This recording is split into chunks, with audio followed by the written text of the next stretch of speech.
Alô, alô, interior! Aqui quem tá falando é Leonardo Vitor. Aqui atrás de mim, meu diretor Jorge Furtado. Estamos mais uma vez aqui no estúdio Toca, na Augusto Montenegro, em Belém do Pará, fazendo parte da região amazônica, e estamos aqui no país Brasil. Você que é estrangeiro, que está assistindo esse podcast, estamos aqui começando mais um episódio do Pod Toca. E vamos continuar o nosso bate-papo com a parte 2, especial Bruno Rabelo. Quero só avisar para todos vocês que estão aí, rapidamente, por favor, senta o dedo logo na inscrição do nosso canal, curta, comente, compartilhe e coloque as ativações das notificações, por favor. O famoso sininho. Muito bem, Bruno. Cara, estamos aqui mais uma vez. Agradeço muito a tua paciência pra gente poder montar toda esse cenário aí, hoje. É gostoso demais. Legal, cara. O nosso estúdio, ele é um personagem. Sim. Acho que deu pra entender na primeira vez que tu vieste. Com certeza. Que nós temos a ideia aqui do Toca é o seguinte: a gente está aproveitando materiais de gravação para fazer um podcast. Isso aqui é um microfone de gravação, isso aqui também é um microfone de captação, né? Estamos ali com o microfone também no nosso cubo Fender. E estamos aproveitando isso, cara, com toda a nossa expertise, a nossa ideia de fazer um programa legal. Isso. Que sirva até mesmo, como alguém já me falou isso não é segredo, é um serviço de utilidade pública, pessoal, para a cena cultural aqui do Pará, da Amazônia. Então vamos lá, vamos começar a segunda parte. A gente ficou na deixa de falar sobre os teus trabalhos mais recentes, contemporâneos, né, da tua carreira. E eu queria voltar àquele papo, cara, do Cravo Carbono, que foi essa banda sensacional que surgiu na década de 90, que praticamente, eu posso dizer assim, revolucionou a maneira como seria produzida a música local independente, porque vocês criaram uma tendência que até hoje se segue por aí, se tornou uma das tendências que mais se replica quando se diz o que é cultura paraense lá fora também, e criou gerações de compositores, de arranjadores, de instrumentistas que hoje se dedicam inclusive com esse gênero que é a guitarrada, cara. Sim. Então vamos começar, cara, falando sobre essa história com o Cravo Carbono. E aí? Pois é, cara, o Cravo é interessante porque você vai vivenciando isso. Na época a gente ia vivenciando todas essas aventuras. Foram 10 anos de banda, foi de 98 a 2008, né, que o Cravo atuou. Então é uma década. Então assim, mas é interessante que a gente não tinha muito, assim, tu fez um raciocínio, né, enfim, sobre a nossa trajetória, que na época a gente não tinha muito essa ideia. A gente simplesmente... É interessante, a gente realmente tem uma coisa que é interessante no Cravo, é a formação dos integrantes do Cravo. Acho que proporcionou, digamos assim, reflexões. Que ao mesmo tempo que a gente não fazia ideia do que ia acontecer, digamos assim, a gente simplesmente estava a fim de compor. A gente era uma questão autoral, a gente sempre foi muito pelo autoral. Legal. Né? Que é uma história nossa, que é também a minha história, e também dos próprios, até hoje, dos integrantes que continuam do Cravo Carbono, do Pio, Vovô. Mas assim, o que é interessante é que, assim, acho que a gente juntou pessoas muito interessadas em pesquisa, sabe? Vocês eram cabeçudos, né? Uma onda assim, é interessante. Muito cabeçudos. Uma história, porque assim, o Lázaro, né, um jornalista, eu e o Pio ligados à educação artística, música, então assim, e pesquisadores, e o Vovô, um cara de grande experiência. Antes mesmo do Cravo, o Vovô já tinha tocava na noite, já tinha tocado com o Vieira. Então ele era um guerreiro. E ele é um cara da vivência, assim, lá onde ele morava, onde o Cravo ensaiava ali no Jurunas, tinha um bloco do Fofó do Lino, do Seu Lino, então ele já tinha essa experiência de tocar em carnaval. Então assim, ele não era um cara do rock, ele era um cara realmente que tinha, assim, uma mente muito aberta. Muito do que a gente é também do Cravo, do que a gente fez, se deve ao Vovô também, sabe? Por essa facilidade dele com vários gêneros. Então assim, eu não vou dizer assim, esse teu comentário eu achei elogioso e bacana, cara, mas assim, a gente fica uma reflexão assim que, pô, será que é isso mesmo, né? Eu fico um pouco, fico pensativo assim. Eu acho que eu já falei isso no EP1 e eu vou voltar de novo, que assim, os pontos fundamentais que eu vejo do Cravo Carbono, vou repetir porque, enfim, eu não lembro nem o que eu comentei exatamente, mas realmente a gente trouxe a ideia da lambada instrumental como uma força motriz. O projeto é uma força motriz numa era, é preciso dizer pra galera, é uma era que não existia o gênero guitarrada. Para as pessoas a guitarrada era os LPs da série Guitarradas, entendeu? Então assim, pro grande público, guitarrada ainda era visto, quando o Cravo tá atuando no fim dos anos 90, ainda era visto como algo ligado ao brega, uma coisa menor. Então assim, quando a gente surge com isso e a gente passa a dar uma certa... Porque assim, o Lázaro, com a sua verve poética, né, com a sua... Enfim, acho que muito também... São contribuições diversas no Cravo. E a poesia do Lázaro é uma das principais, assim. É um negócio meio neoconcretismo, tinha um papo assim, exatamente. Né, ele é um cara que ele realmente é muito ligado à poesia, né? Legal. Tinha até uma coisa até visual no primeiro nosso disco ali, a forma como ele botou as letras, o Mundo Azul e tal. Então, assim, trazer uma poesia para uma lambada, depois de uma era de Beto Barbosa, uma era que era extremamente... a lambada era vista assim como mais um gênero desse que vai se desgastar e que vai ser esquecido, né? Digamos assim.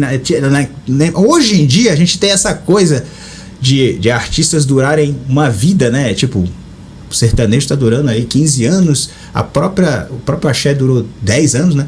Mas é porque tem uma indústria, né? Não, tem toda uma série de motivos por isso. Mas naquele tempo, então, você tinha assim...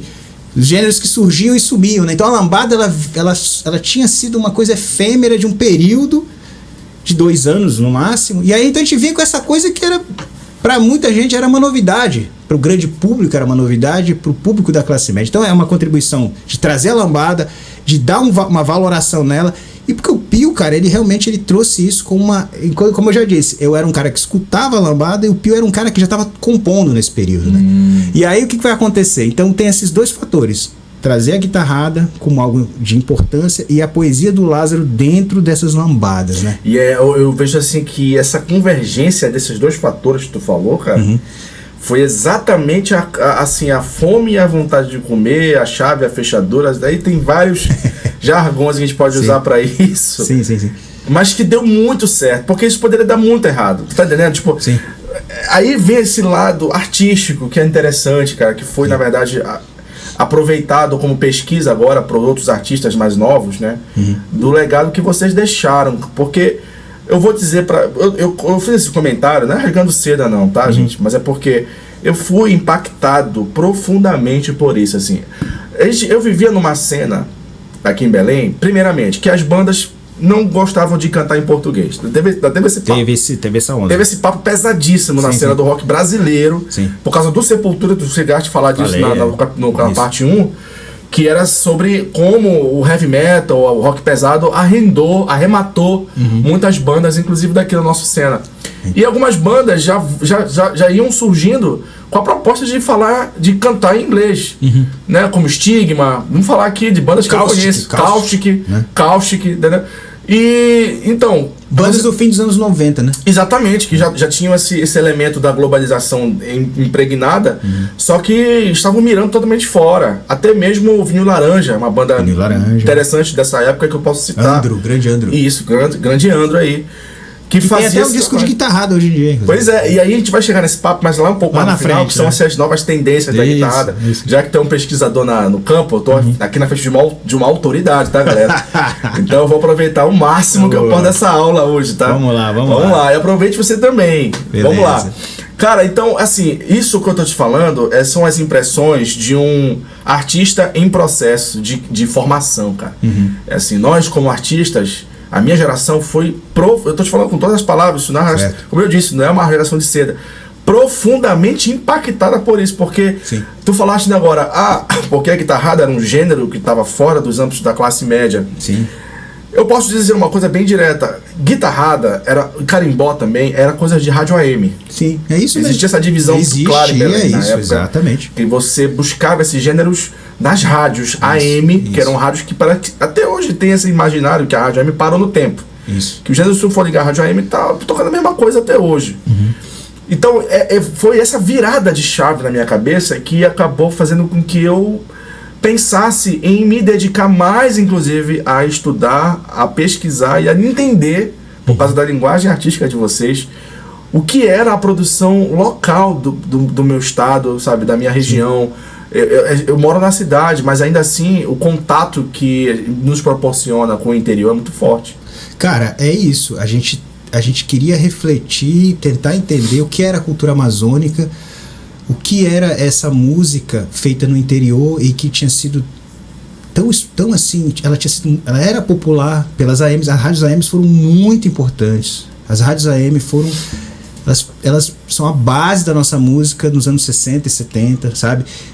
Com um universo muito particular, nos anos 60, muita música carioca, nos anos 70 já com uma série de discos aqui de carimbó, etc., que a gente vai falar depois, que foram executados, ou seja, quando o carimbó vem realmente, mas como você disse muito bem, ainda muito restrito. As FMs eram uma espécie de modernidade.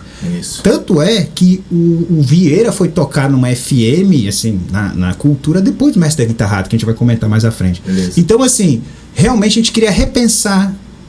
Não era uma pretensão. A gente achava assim, bora trazer para um plano artístico essas influências. Era mais ou menos isso. Bora botar aqui nesse caldeirão. A gente gostava de brincar mesmo. Vamos não ter preconceitos. Então tinha brega, tinha lambada, tinha boi, o primeiro disco é muito assim, né?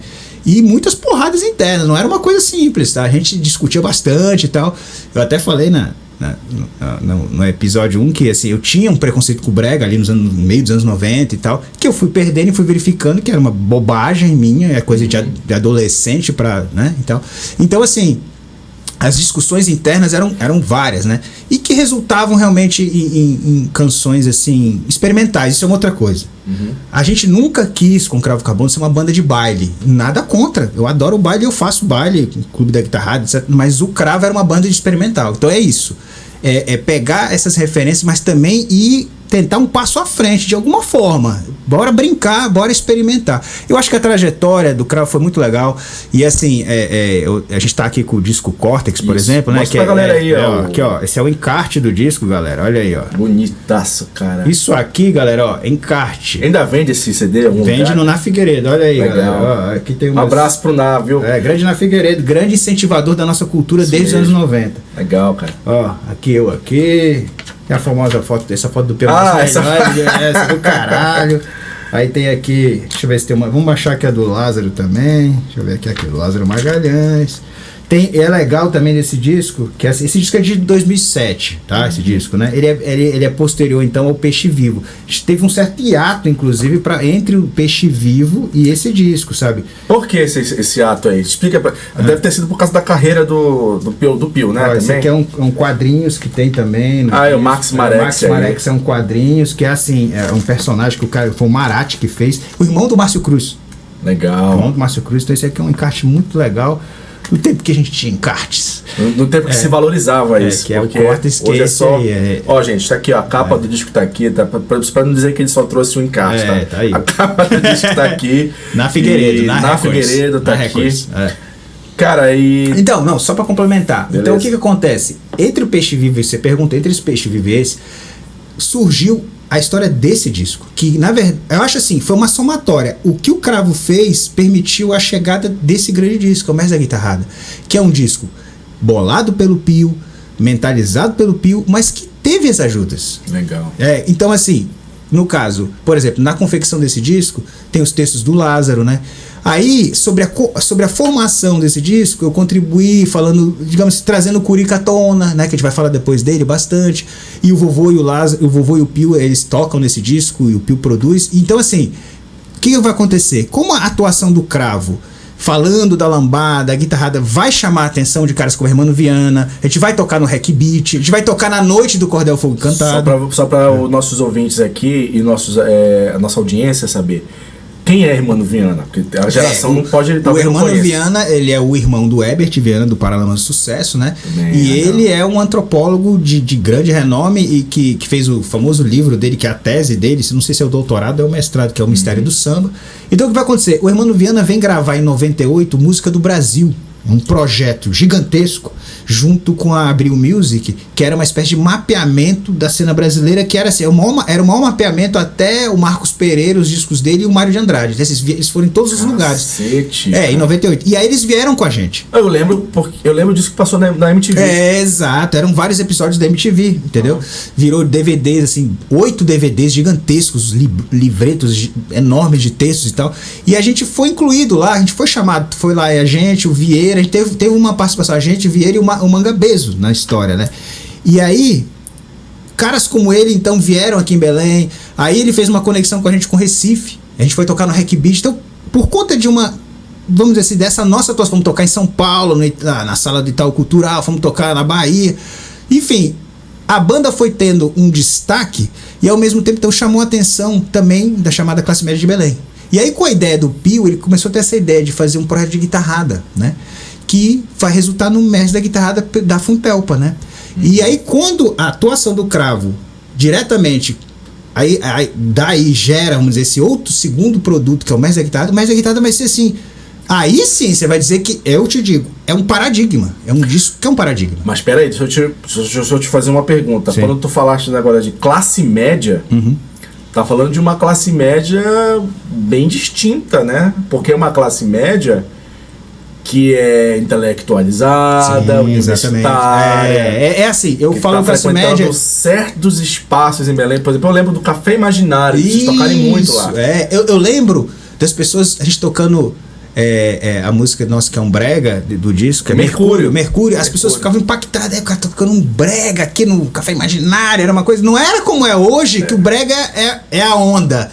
As pessoas têm que entender, no fim dos anos 90, nos anos 2000... O brega não era hypado, gente. Não era hypado, era uma guerra, era assim, guerra simbólica, realmente de na época que o Chimbinha usava luzes no cabelo.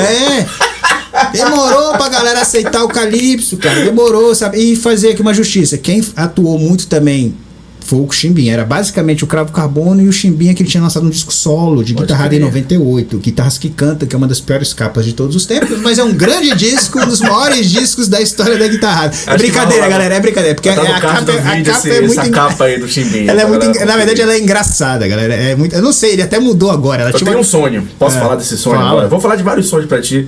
Deve ter eu te considero um hub de conexões. Sim, aí pra várias pessoas. Chimbinha, estamos te esperando aqui, cara, pra bater um papo musical, assim, de carreira, de história, de percepção de vida. Tá à vontade, cara. Mano, chegue aqui.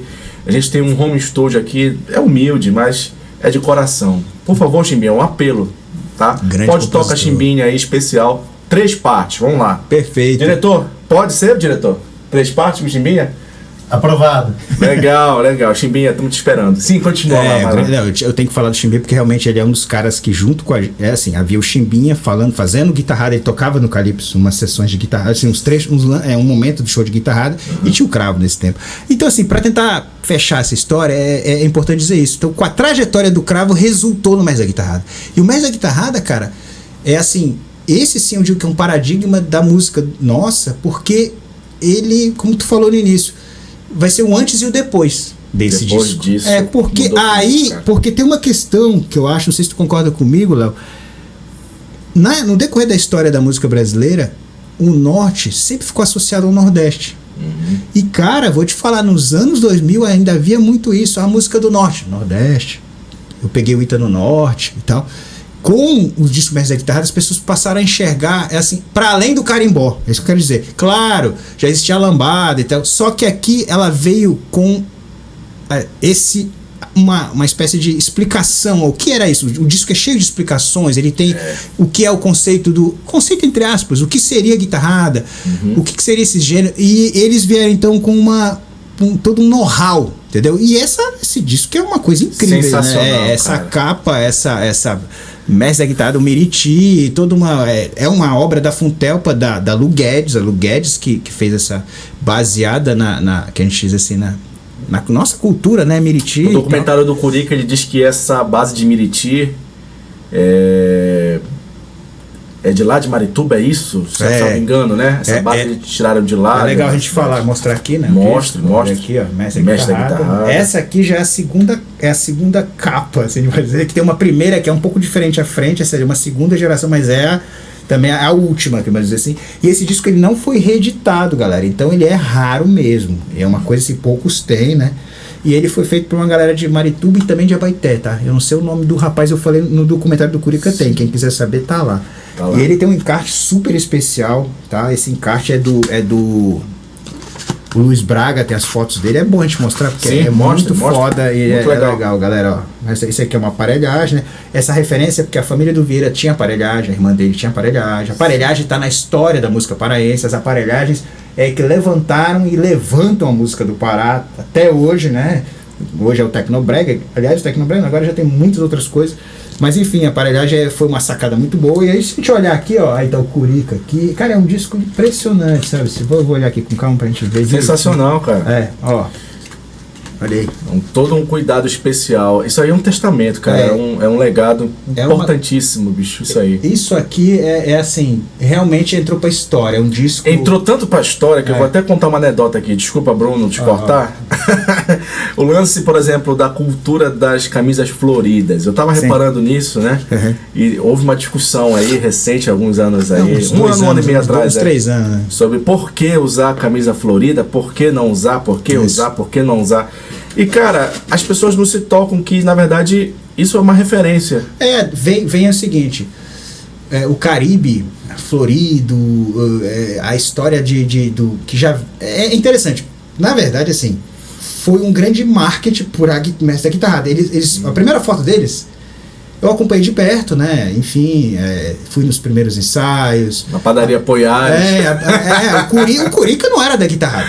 Uhum. O Curica foi um cara que eu falei, Pio, Curica, cara, vamos lá ver o Curica. Aí levei ele pra conhecer o Curica, ele conheceu o Curica. Porque poderia ser, sei lá, o Solano, por exemplo, que já era um cara que tinha uma história. Não, mas ele percebeu, e eu também, que havia uma junção muito grande. O Curica era amigo do Alducena, né? É bom contar logo essa história. Quer dizer, como foi isso, né? Um belo dia lá nos anos 2000, uma equipe veio de fora, né? A gente já tinha o Cravo Carbono, não existia mais a guitarra, então uma equipe veio de fora, o English Council. O British Council. British Council, que é uma galera que tem, é como se fosse uma ONG, vamos chamar assim, de educação, e eles vieram fazer vários registros. Foram em Pernambuco, foram não sei aonde e vieram em Belém. Isso ali em 2002, por aí. Isso eu conto no documentário do Curica, que a gente vai falar mais à frente. Mas é só pra a galera entender, o mestre guitarra não existia. A partir de uma ida desses caras, o Pio me liga. O Pio me ligou, falou, Bruno, tem aí alguém de guitarrada, cara, em Belém, porque eu já fui lá com o Vieira, falei, cara, eu conheço o Curica, vamos lá com o Curica. Aí eu levei o Pio pra conhecer o Curica, que eu já conheci ele há uns 4 anos já, fazia uns 4 anos que eu conheci o Curica, das minhas pesquisas de carimbó, e aí eu descobri que o Curica também era da guitarrada, né? Legal. E aí lá, eu e o Pio vimos ele tocando com o Alducena, o Curica era amigo do Alducena, e aí vislumbrou ali, porra, olha, Curica e Alducena tocam, eles parece que são assim irmãos tocando, irmãos da música. Eu lembro bem, eles tocaram, o Curica o Alducena não conhecia o Curica, ele foi chamado para essa gravação, porque o Curica disse, tem um Alducena que mora aqui na Estrada Nova, que era lá perto, lá no Jurunas. E aí, quando eles tocaram junto, parecia que tocavam, sei lá, anos junto. E aí o Pio, a gente falou, cara, olha como essa junção é especial. E aí o Pio teve a ideia, vou fazer... O Pio queria fazer um show, na verdade, dos guitarreiros da história da guitarrada, por causa da pesquisa dele, mas aí ele vou fazer uma banda, mestre da guitarrada. Então ele propõe pro Vieira, o Curica e o Aldo, e aí isso é 2 anos antes desse disco, na verdade. Então, assim, essa pequena história é só para sintetizar assim. Teve muita coisa do acaso, e só que então, da partir disso aqui, cara, aí foi tipo uma grande onda. Sim. Pô, aí vocês passam esse período todo, né? Tipo, de 2002 até 2006, trampando nesse projeto. Esse projeto, ele vai dar, já que vamos dizer assim, resumir, esse projeto vai dar muita ênfase, o Pio vai ter que se dedicar muito. Então, o disco 2001, esse disco era para ser lançado em 2003, na verdade, o Cortex. Então, ele vai se arrastando um pouco, entendeu? Porque o Vovô e o Pio fizeram turnê, foram tocar na Alemanha, foram pro exterior. E aí foi isso. E aí, quando a gente surge com o Cortex, né, já voltando então para a história aí do Cravo, a guitarrada começa então realmente se posicionar como um gênero. Isso, e o Cortex vem como um disco já mais bem consolidado, porque tu já tinha uma base, né? Exatamente, e é um disco assim, 5 músicas são minhas, 5 do Pio, e a gente adentra nesse universo mesmo de vez, assim, e a gente vai fazer alguns shows fora, etc. Só que a banda já estava com 10 anos. Então, assim, 10 anos de carreira é muita coisa. 10 anos de carreira já são muitas vivências. E aí... Muitos estresses, exatamente. Então, assim, é curioso, porque a gente lança o disco e um ano depois aí a banda acaba, entendeu? É isso. Meu pai do céu, cara. E olha, eu considero o Cortex o melhor disco de vocês, assim, não porque ele é mais bem gravado, não, pelas músicas. Eu vou te falar uma coisa, eu vou revelar assim, eu vou furar esse bloqueio, tá, de entrevistador pra fã, tá? Cara, eu ia todos os dias pra UFPA de ônibus, com UFPA Pedreira, e Hoje é tão comum playlist, né? Spotify e tal. Mas na minha época eu usava um MP3. MP3 Player. Você que nasceu em 2003, 2004, que hoje tem 17, 18 anos, você nunca vai saber o que é um MP3. O MP3 é um negocinho desse tamanho, e você colocava as músicas, e tinha praticamente 500 MB de espaço, e você tinha que lutar para criar uma playlist coerente de músicas que você pudesse ouvir durante um passeio, e tinha que carregar ele, tá? Antes de ir, cuidado com isso, que não prestava, se não carregasse, não tinha uso. E eu digo pra ti, cara, as músicas do Cortex estavam todas as músicas do disco estavam na minha playlist. Porra, que massa. Eu ouvia na viagem, olhando a paisagem do ônibus e... Era uma trilha. Era uma trilha, e essas músicas, né? Cara, esse disco eu posso te tocar todas as músicas desse disco aí, só de ouvido, porque eu ouvi tanto esse disco. Pode crer. Eu conheço todas as músicas desse disco, as passagens, os momentos, tudinho. E eu, ao longo da... Essa é coisa de fã, né? A gente vai ganhando, entendendo a linguagem artística a partir disso, né? Mas foi uma pena, eu recebi esse baque como fã, foi, sabe? Cara. Do fim. Cara, porque assim... Vamos ser... Pois é. Diretos. O disco demorou muito pra sair. Essa que é a verdade. A gente tava meio puto já. Falei, porra, Pio... Mas também teve uns problemas. A gente gravou parte desse disco em PC. Aqueles famosos PC. O Cravo sempre foi assim. O Pio, ele tinha gravador de 4 canais. Então a gente gravou esse disco, assim, parte dele na casa do Pio, parte dele na casa do Marco Turma, depois só após produção, a mixagem no ápice, na verdade. Que ele foi feito por lei de incentivo. Ele foi feito pela lei Tó Teixeira, mas a gente já tinha feito várias gravações, né? E aí, demorou. Assim, o computador do Pio queimou. Sabe? Ficou sem computador, era um tempo diferente. Era o Pentium, sei lá, não sei mais nem o nome do Pentium 5, não sei, mas era um negócio perto de hoje. Isso aqui é uma máquina perto, esse celular é uma máquina perto. E aí o que acontece? Resumo, o disco realmente, o timing dele pra gente da banda tinha que ter sido um pouco antes, é uma visão pessoal. Isso desgastou a banda também, né? Mas faz parte, cara, é isso mesmo. Então assim, aí um ano depois, engraçado, é sempre assim, né? A banda demora pra fazer uma onda, quando vai, explode, entendeu? É o chamado voo de galinha, né? Tem um colega meu aí que é o Davi Paz, abraço, Davi. Grande Davi. Ele fala, por favor, não façam, e não seja uma banda, não seja um projeto voo de galinha. Porque a galinha não voa, né? Sim, então quando joga a galinha pro alto, ela vai até, mas depois ela cai. Cara, isso é tipo... Então lá, esse papo do voo de galinha, né, Bruno? Continua lá. Cara, a gente trabalhou muito, e aí quando você começa a ter uma ascensão até mais nacional dentro de um nicho, convenhamos também, né?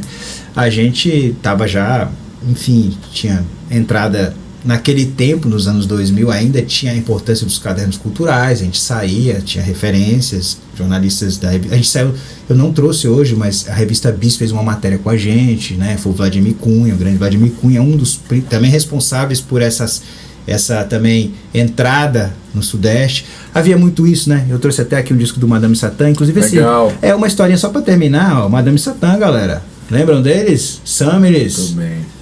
Posso falar outro sonho, Bruno? Sim. Deixa eu... Summeris, por favor. Tirar um encarte aqui também. Nunca te pedi nada na minha vida. Por favor, vem aqui no Pod Toca de ser entrevistada pela gente, por favor. Acho que o legal é mostrar isso aqui, ó. Tá aqui a banda aqui, ó. Isso. Legal, cara. Formação Edinho. No baixo. O Ícaro Suzuki. Isso é legal. Baterista. Nosso amigo Batera. E aqui a Summeris aqui. Todos, galera, gente finíssima e tal. E aí o que aconteceu? Teve um período, quase antes do fim da banda, que convidaram a gente pra tocar em São Paulo. Aí ia ter um show, a gente, eu, Terpia e eles, né? E deu uma cagada, não rolou só o show do Madame Satã, que eles estavam em São Paulo. Nossa, as 3 melhores bandas que eu conheço dessa teve geração. Teve uma proposta de a gente ficar em São Paulo um período, a gente ia fazer uma parada lá, mas não tava dando, né? A gente foi convidado também para tocar no SXSW. Tava rolando que é um festival no exterior, festival no Texas, né? Então Texas, assim, tava rolando uma vibe legal, mas cara, toda banda tem começo, meio e fim. É da história da música popular. A gente durou muito, a mesma formação. E é engraçado aquilo que a gente estava comentando, a banda não acabou. A gente simplesmente deixou de ensaiar. A gente não anunciou um final. Parou, cada um. Aí assim, 2 anos depois, já indo para um próximo tópico, a gente fez o Maquine, eu e o Lázaro. Legal. O Maquine eu já conheço assim de festivais, que eu já conseguia assistir a alguns lugares. E é uma proposta que eu considero assim.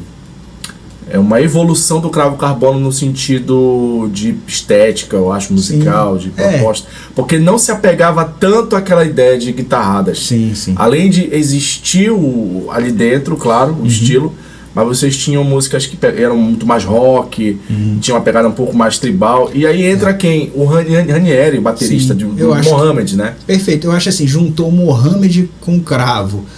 Aí tem um cara que assistiu nossa... A gente ganhou uma seletiva desse rasgo.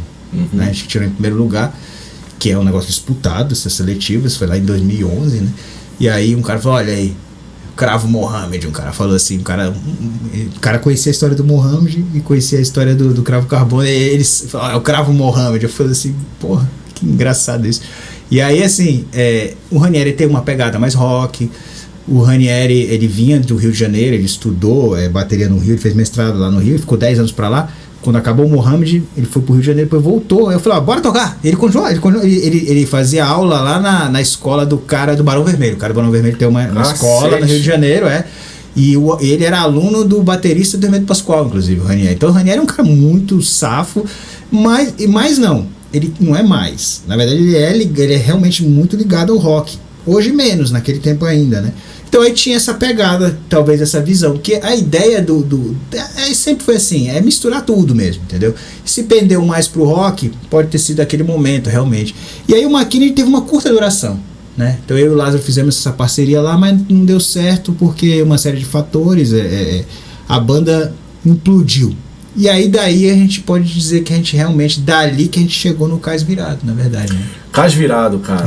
E esse é um momento pra mim que eu acho que é o mais, assim, um dos mais importantes do nosso episódio, porque o Cais Virado, gente, é uma banda que tem, vamos dizer assim, é o Dream Team, talvez, dessa cena índia, assim. Por quê? Porque tem Bruno Rabelo. Isso. Então tens uma Keila Monteiro, que já vem de um outro projeto também lindíssimo, que era com o Jeová. Ney, o que era o... Coisa de Ninguém. Coisa de Ninguém, exatamente.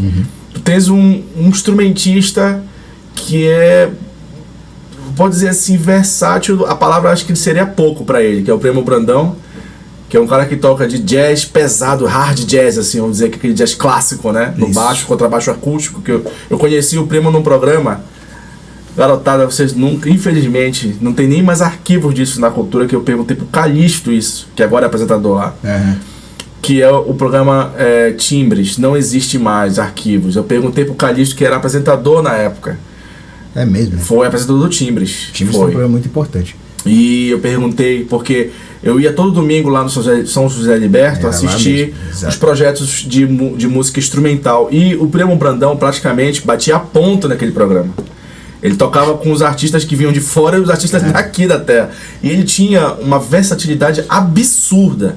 Esse cara, pra mim, é um dos melhores contrabaixistas sem pestanejar do nosso estado, que eu posso ver dentro da relação aqui cultural da cena que eu conheço.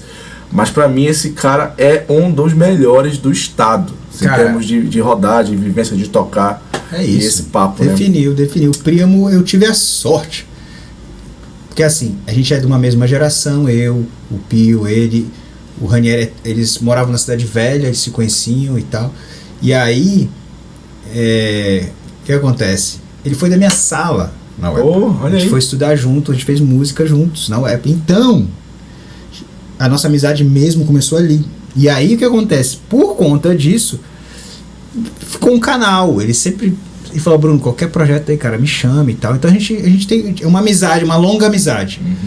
E era até engraçado, eu até falo pra ele, pô, cara, acho que se eu não tivesse essa amizade, eu falava pra ele, pô, se eu não fosse teu amigo desse tempo, desde 91, que a gente é amigo da faculdade e tal, eu nunca acho que teria coragem de chamar pra tocar num projeto. Porque ele realmente, cara, ele é acima, é um dos maiores músicos do Brasil, brasileiro. As pessoas deveriam conhecer mais o trabalho do Primo. E o Primo tocar com o Egberto Gismonti. Não é qualquer um que chega lá vai estar, sabe, Egberto Gismonti. Tem um projeto só de Hermeto Pascoal. Ele tem o Hermeto Pascoal Project, acho que esse é o nome.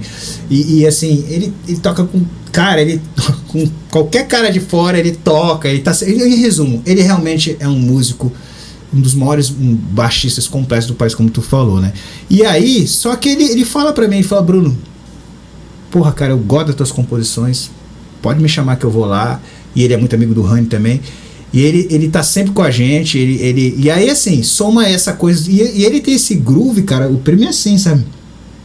Experimenta o tempo todo, entendeu? Então é um pouco nessa história. Eu continuei no Cais Virado com essa ideia. Você não te sente intimidado, talvez? Assim, quando eu falei quando eu falei exatamente que se não fosse essa amizade longa, eu talvez ficasse, mas eu não fico porque assim... Porque tu tá do lado de 2 pilares, desculpa te cortar, sim, né? Vale. Pô, desculpa, mas tu tá do lado de uns 2 pilares. Um que é de escrita poética, que é a Keila. Isso. E outro de arranjo, que é o Primo. E aí, como é que tu fica no meio disso aí? Não, é importante falar isso. Quando a gente foi fazer o Cais, a Keila ela tinha feito um mestrado sobre o cravo carbono. Olha aí. Ela conhece a fundo o cravo carbono. E aí o Ranieri deu a ideia. Porque no cravo carbono, nesse disco Cortes, o Jeová tocou, que é o ex-marido dela. E tinha uma amizade com ela, de longa data, com ela, Jeová. E aí... as coisas acabam se conectando, né? Eu falei, olha, cara, é uma possibilidade, bora. Aí deu super certo. Por quê? Porque ela gosta de... Ela traz a poesia, como tu falou, ela é uma... É engraçado, ela não gosta de dizer que é poeta. Ela diz que ela não é poeta. Poetisa. Keila, ela diz isso, que ela... Não, eu não sou poetisa. Eu acho engraçado isso. Ela acha que ela faz letras. Letrista. Tem uma história aí que só ela pode comentar direitinho. Mas o fato é que eu diria que ela faz letras poéticas. Pronto.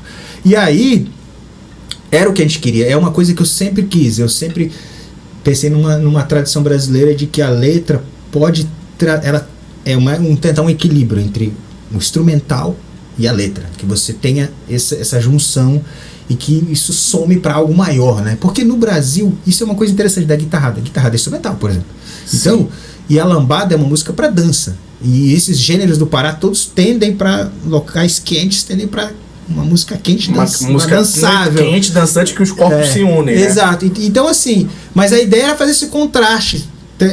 Então, o Lázaro tinha isso. Então, isso é uma coisa que eu sempre carreguei. Não, vamos pegar uma pessoa que tem essa vibe poética, por mais que ela tenha essa história aí, que ela pode explicar e dizer que, enfim. Então, aí, porque o Coisa de Ninguém é fenomenal, né? Tipo, o Clay, né? E ela, os dois e tal. Então, aí ficou bem legal essa junção. E o Cais Virado é isso, é um projeto que trouxe assim, e é interessante, aí eu já estava mais aprofundado nas minhas pesquisas, eu realmente ali por 2010 para cá, cara, eu tinha milhões de discos de lambada, de guitarrada, sabe, eu fui aprofundando, e é interessante que é fora da universidade, uma coisa minha mesmo, né, e aí eu realmente... a base sonora é a música essa música que tem uma mistura também de Nordeste que eu faço, que tem um pouquinho de várias coisas e de música africana. Eu sou um cara que adoro música africana, é uma música africana contemporânea que é a música dos anos 60 pra cá. Sim. Que lembra as ondas nossas aqui, lembra cumbia peruana, lembra a música caribenha dos discos lambada internacionais, que até trouxe aqui. Então assim, eu sempre... Lá atrás, no primeiro episódio, eu disse isso, que eu tinha uma busca para entender como essa guitarra fora do eixo da música do Norte. A música do Norte tem uma guitarra que é o blues, é o jazz e é o country. Isso é uma base muito formativa do que é ser um guitarrista para as pessoas. É normal isso. Eu queria ir por um caminho diferente. Quem é o cara que toca o Seu Valença? É o menino, ele bota uma história do Nordeste na guitarra. Quem é o cara do Novos Baianos?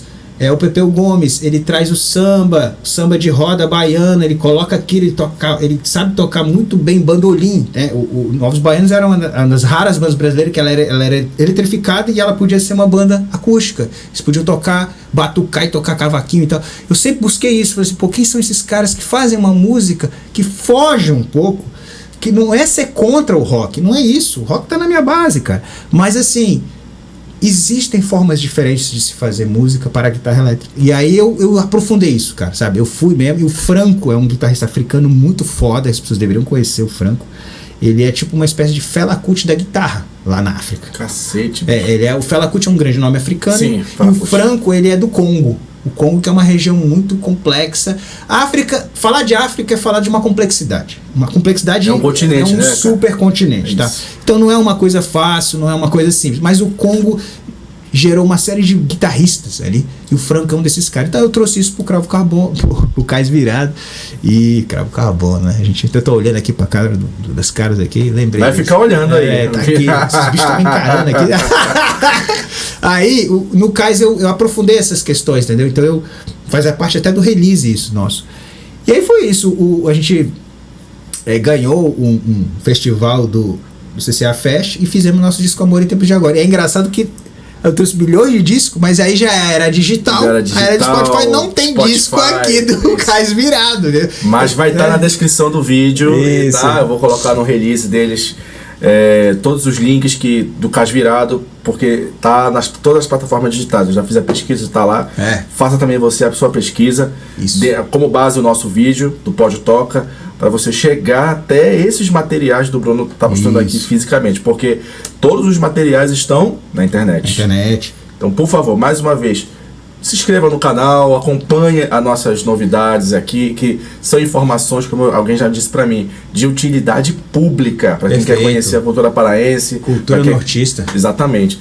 Cara, assim, o que eu posso dizer em resumo, pra gente ir agora pros mestres da guitarrada, a gente fazer aqui esse trabalho de pesquisa em loco. Entrar na área da guitarra do clube. Pra finalizar, tudo isso que tu já apresentou para mim, eu quero te falar uma coisa, te declarar uma coisa aqui. Cara, o movimento que vocês iniciaram, não importa se foi para classe média, se foi para intelectuais da universidade, para jovens intelectuais que buscam coisas novas, né? Que geralmente é um grupo que está sempre cavucando, que está sempre, e aí descobre vocês, Cravo Carbono, né? Sim. Acaba criando um vínculo, né? Também porque vocês tocavam muito na UFPA. A gente fazia shows direto lá. Eu lembro disso porque eu cheguei a viver isso. Eu entrei na universidade com vocês tocando em eventos do ENEARTE, eventos do Vadião, Capela Universitária. Isso mesmo. Então, eu posso dizer assim, o movimento que vocês fizeram aqui no Pará, ele é muito parecido com o do rock inglês, que vai tirar os bluesmen do Delta, né, do Mississippi, e que depois vai transformar esses cantores e compositores, vão alçar eles como uns guardiões desse estilo. É o papo do Rolling Stones, é o papo até do próprio Led Zeppelin ter feito isso, né, com o Rolling Wolf, com Johnny Lee Hooker, né, com todos esses cantores, com o B.B. King, o Eric Clapton também fez isso. O cancelado Eric Clapton. Isso, diga-se de passagem, né? Bem canceladíssimo hoje, Esse eu não faço questão com de vir razão. Eu sou mais o Chimbinha do que o Eric Clapton vir aqui no canal. Com certeza. Ó, tu acha que isso pode ser uma analogia correta? Eu acho que é uma analogia possível. Para as pessoas entenderem o que foi isso. Você fez uma boa analogia, aliás, uma ótima analogia no sentido assim, como é que se deu essa história? É um pouco isso, jovens de uma geração que não tinha preconceito contra esses gêneros, contra esses gêneros, né, pode dizer, que tem vários, porque a guitarrada ela é um grande universo, é bolero, junto com brega, é mambo, merengue, é cumbia, tudo isso. A lambada é um pelinho de cada coisa dessa, sabe? Então, assim, a gente acabou trazendo, então, quando eu digo, a gente puxa um pouco isso, aí vem o Félix Robato com o La Pupunha, vem o André McLeod com seus projetos também, vão surgindo, então, uma coisa vai puxando a outra, né? Então, assim, e isso eu falo de uma geração que não é a de agora, tô falando de uma geração do fim dos anos 2000 ali para 2010 ali, entendeu? Que vai realmente fortalecer e florescer o que acontece depois, que a gente vai falar daqui a pouco aí do Clube da Guitarrada, etc. Sim. Então é isso. No rabo disso aqui, né? Porque lá Pupunha, McLeod, assim, começam a ter abertura nas rádios, na Rádio Cultura, na TV Cultura, por causa disso. Com certeza. Posso dizer até mesmo que o trabalho do Mundé Cultural do diretor aqui também meio que fica, né, com uma base também de representação. Porque a partir daí as portas estão abertas. Sim. E agora, o que é essa nova cultura paraense? Tipo assim, pô, o Rai tá em Quaraci tocando carimbó há séculos, mano. Nego Rai é coisa de negro. Você tá entendendo? Tipo assim, o Vieira tá em Barcarena tocando guitarrada há tempos. Que nova cultura contemporânea do Pará. Que isso, cara? Não, isso aí é narrativa. Exato, é narrativo. Cara, essa palavra, a gente tem que tomar cuidado. Ela é manjada, mas ela resume algumas coisas. Resume algumas coisas. Às vezes é necessário usá-la. É um pouco assim. A gente vai ter uma política pública nos anos 2000 forte entre prefeitura e governo, uma disputa que o brega vai deixar de ser marginal e passa estigmatizado. Deixa de ser estigmatizado a partir dos anos 2000 para cá. Surge o Tecnobrega, surge o Terroir Pará. Não tem como não falar do Terroir Pará, que vai ser uma espécie de movimento organizado, ainda que seja do governo do estado, mas um movimento com inúmeros artistas importantes, né? Que vai estar mais a Guitarrada, vai estar o Pio, vai estar toda aquela galera. Foi uma galera grande. O pessoal fica chateado porque não teve um Terroir Pará da artes visuais, não teve um Terroir Pará da dança, não teve um Terroir do teatro. Então o pessoal não teve um Terroir Pará do metal. Não teve. Então assim, tem uma certa... isso não foi, a gente fala aqui, mas isso causou muito estranhamento e críticas, né? Eu sei, isso aí, olha, eu vou só citar aqui a entrevista com o Lerita Pavone, com o Gabriel Gaia, nosso primeiro. Agradeço muito também, mais uma vez, a Gabriel e Arthur da Silva. O Gabriel, ele disse pra mim, né, ele não quis revelar, mas eu digo aqui porque eu fui espectador desse processo de crises, de embates que rolaram nessa época. Bicho. E ele falou assim, não, a gente não gravou naquela época porque a gente fechou algumas portas. E essas portas, na verdade, foram baseadas numa discussão que rolou na internet, no Facebook, por causa do Terroir Pará fazer uma certa seleção para mostrar pro resto do Brasil que seria essa tal cultura contemporânea, esse novo Pará que estava assim, que não é nada de novo. É porque, na verdade, assim, o problema é, todo projeto vai ser um recorte. Então, aí o recorte ele vai privilegiar determinados artistas em detrimento de outros. É um processo que existe. É um processo de seleção. Você pode criticar... Tem uma coisa do Terroir Pará. Você pode criticar o processo de seleção, mas aqueles artistas lá eram relevantes. Sim, claro. Isso que é, né? Não, eu só dizendo assim, não é entre nós, digo para aqueles que faziam as críticas, não tinha como negar isso. São tão relevantes que até hoje estão tocando, cara. Gabi Amarantos, Manuel Cordeiro. Não, Manuel Cordeiro, ele só tem a carga hoje que ele tem importância por conta do Terroir Pará, cara. Porque ele estava fora do circuito.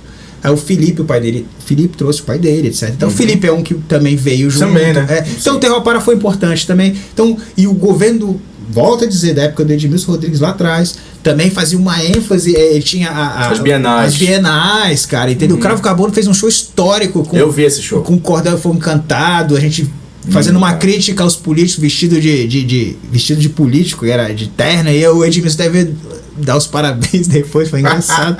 São histórias boas, ele entendeu, ele jogou dinheiro pra cima, fez uns discursos e tal.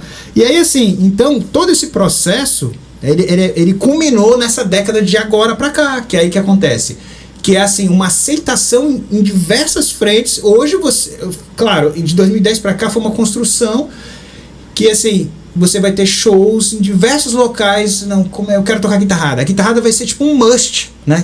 Ela vai ser uma coisa assim, quase uma... Hoje em dia é quase uma regra você ter que fazer uma guitarrada se você quer... Eu tô dizendo assim, no sentido de que se você quer agaranhar público, etc e tal, a guitarrada tá aí como um chamatriz, entendeu? É nesse sentido, né? E assim, o que acontece? Aí é a figura importante do Félix também, que eu acho. Que aí o Lá Pro Punho acabou, durou um tempo, acaba, e o Félix começa a tocar muito em Belém, a partir já de 2014, ali, por essa data, que é o tempo que eu vou tocar com o Vieira. É importante falar desse disco aqui. Legal. Tá, pessoal? Mostra pra galera aí. Aí eu já tô com o Cais virado, mas também já tô fazendo minhas ondas, né? Ó. Mestre Vieira, esse é o último disco dele. Tá? Autografado, diga-se de passagem, que é o seu, né? É, o meu autografado aqui, o Mestre autografou. Esse aqui, essa capa é da Roberta Carvalho, que é a esposa da Ilha. Importante falar, né? A Ilha que tem um grande trabalho. A Ilha, que é também dessa geração de 2010 para cá, muito cantora, uma das mais importantes. A Roberta Carvalho tem um trabalho excepcional na área da arte visual.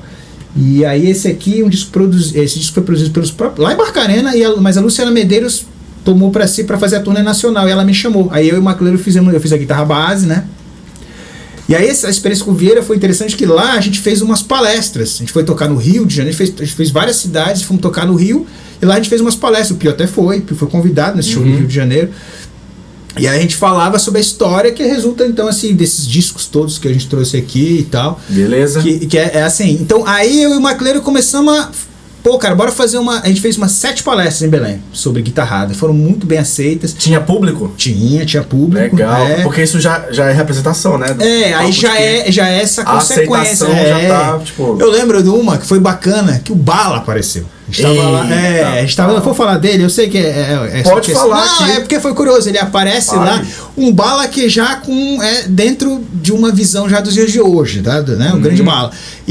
Mas ele fez umas perguntas pra mim boas, sabe? Eu falei assim, pô, até o Bala apareceu aqui, rapaz. Ele perguntou sobre a Jovem Guarda, né? Ele falou, e a Jovem Guarda na guitarrada? Aí eu expliquei pra ele, falei, é importante. Então, ele achava que eu tava falando um pouco da Jovem Guarda. Ele achou pode até estar certo, não sei, porque assim, a base da guitarrada é choro. Pessoal, guitarrada é choro e Jovem Guarda. A base é uma junção improvável, porque no Rio de Janeiro o Jovem Guarda não se batia com o choro. Então é choro e Jovem Guarda e outras coisas, como eu já falei, como mambo, merengue, E aí eu só tô falando do Bala, que foi divertido. E aí... Pode falar mais do Bala, que toda vez que alguém fala do Bala é divertido. Cara, o estresse, porque o estresse foi uma... Cara, assistiu um show hilário do Stress. Olha, o diretor daqui atrás, ele tá falando, ele tá rindo, ele fala assim, pô, continua, fala mais. Cara, é complicado falar do Bala, porque ele tem uma história muito... Não, falando sério, o Bala tem uma história e tal, mas vamos chamar as matizes ideológicas, parece que turvam a mente das pessoas, né? Então a gente começa a ficar assim, pensando, pô, mas será que o cara sempre pensou assim, né? A gente fica meio preocupado, né, cara? Mas ele é um pioneiro, do nosso rock, né? E aí... Bala. É isso aí. E aí o lance... porque foi curioso, ele surgiu lá, foi muito engraçado essa palestra, mas foi bacana a participação dele. E aí a gente fez uma palestra no Psica, na Figueiredo, legal, com uma galera, no primeiro Psica ou no segundo, eu acho.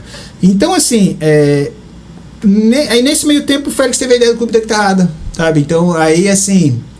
É uma ideia do Félix Robato. O Clube da Guitarrada é um movimento, para explicar para as pessoas. O Clube da Guitarrada, ele começou em 2017, tá até agora, né? O fundador é o Félix Robato. E assim, é um encontro que acontece uma vez por mês lá no Apoena. Grande Apoena, nosso espaço cultural. Nosso espaço cultural. Tá aí, exatamente. Isso, grande abraço mais uma vez a Paulinha e o Anderson. E aí, uma vez por mês. E o que vai acontecer, cara? Desde a era da Condor, dos bares da Condor, eu acho que eu falei isso no primeiro episódio, vamos falar de novo, eu acho que eu falei isso, que não existia um espaço em Belém que dava, assim, que você tocava lambada instrumental de uma maneira despojada. A lambateria.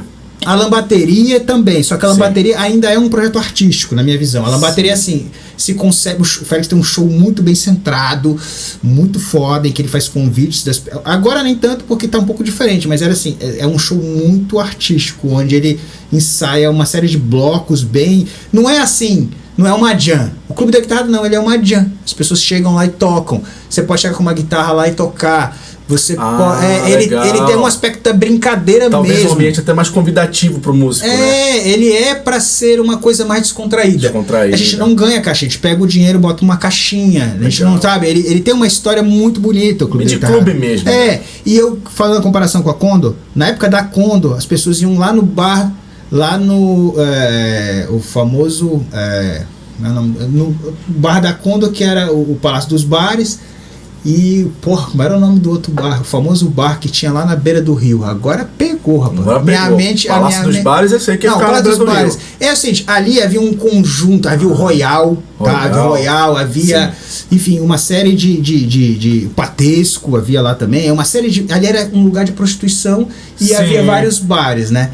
E o principal, eu esqueci agora o nome. É aquela coisa já da idade, mas enfim, tem um bar principal lá, que era um bar que depois a gente bota aí o letreiro embaixo. Pode ser, a gente vai botar embaixo. Letreiro, sim. É engraçado, cara, tá na ponta da língua, mas é porque tem muita informação, Bruno. A gente tem um cara que tá se tornando uma espécie de referência, então é normal a gente ter alguma informação. Alguma coisa ali saiu da minha mente. Daqui a pouco eu lembro. Vai dar aquele. vai voltar na mente. Aí, mas essa simbologia da Condor é legal porque é um tempo do fim dos anos 70 e dos anos 80, quando os olheiros foram lá contratar o Vieira, o Solano, o Aldo Senna, o Oséias da guitarrada.